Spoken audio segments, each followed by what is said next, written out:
Alright, I'm going to talk about costume reports, which you can find in the costume screen on the Performances tab. So to get to costume reports, you'll select the Performances tab on the main menu, and then select Manage Costumes.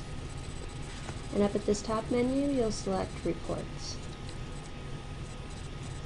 Costume reports are only in the costume screen. If you go through the regular reporting tab, you won't find those reports. So you'll find them here in the costume screen. So on the costume reports page, you'll see a list of costume reports that you can print. The costume vendor list is a list of costume vendors that you've entered into Danceworks. The costume list is a list of costumes that you've entered into Danceworks. The classes using costumes report lists each costume and then shows the classes that that costume has been assigned to. The costumes used by classes report lists each class and then the costumes that you've assigned to that class. The classes without costumes report shows a list of classes that you have not assigned costumes to. The costume confirmations allows you to print a confirmation for a costume for each student. The measurement list is a list of students that you've measured and the measurements that you've entered. This could be useful for a hard copy worksheet if someone's taking student measurements.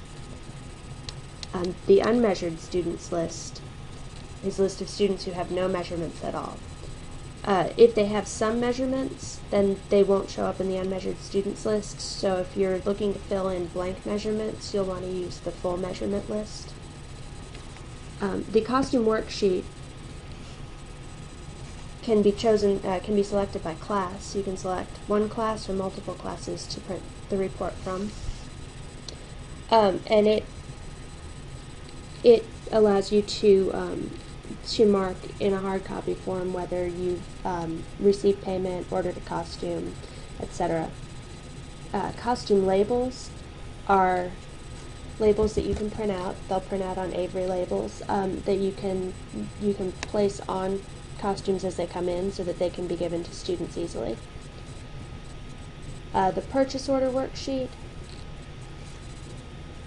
you can select by vendor, and this will allow you to get your purchase order in order before you put it together, and mark whether payment has been received or whether costumes do need to be ordered. And then the purchase order report itself will print you either a detailed or a summary purchase order. On this page, you can also, once you've ordered your costumes, mark a specific vendor's costumes as ordered, and that will, once you mark that by clicking Mark Ordered, you'll see that you have an order date on these costumes for this vendor. To print a report, you can either view and print a PDF by clicking this button. You can export to Excel by clicking the Export to Excel button, or you can export to Word by clicking the Export to Word button. And that holds for each one of these reports that you print. So that covers how to print reports from the costume screen. Please let us know if you have any problems with that or questions about it.